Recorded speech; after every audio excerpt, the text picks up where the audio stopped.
অবশেষে সেই কালো মানিকের গোলে সম্মান বাঁচল রিয়াল মাদ্রিদের।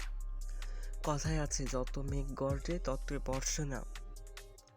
রিয়াল মাদ্রিদের হয়েছে সেই দশা।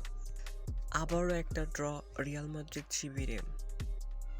অন্যদিকে লা লিগার অন্যতম প্রতিদ্বন্দ্বী এফসি বার্সেলোনা কিন্তু নতুন কোচের অধীনে ম্যাচ জিতেই চলেছে। কেন রিয়াল মাদ্রিদ আজ জিততে পারল না এতগুলো চান্স ক্রিয়েট করার পরেও?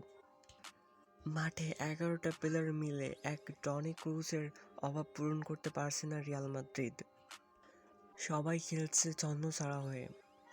রিয়াল মাদ্রিদ কি তবে বেলিংহামের ইনজুরির জন্য ভুগছে? অন্যদিকে পরপর ৪ ম্যাচে ফ্লপ কিলিয়ান এমবাপ্পে। কবে লা লিগায় রিয়ালের হয়ে গোল করবে কিলিয়ান এমবাপ্পে? তারা প্লেয়ার থাকার পরেও কেন রিয়াল মাদ্রিদ ভুগছে অ্যাটাকিং নিয়ে? কবে আবার দেখা যাবে বেলিংহাম এবং ভিনিসিয়াসের জুটি? কিলিয়ান এমবাপ্পে কি পারবে করিম বেনজেমার অভাব পূরণ করতে? এত কিছুর পরেও আজ কেন এনরিককে মাঠে নামানো হলো না? সব কিছু শেষে লাস পালমাস কিন্তু অনেক ভালো পারফরমেন্স করছে আজকে। প্রথম গোলটা কিন্তু তারাই করেছে। রিয়াল মাদ্রিদ কি পারবে আবারও লা লিগার চ্যাম্পিয়ন হতে?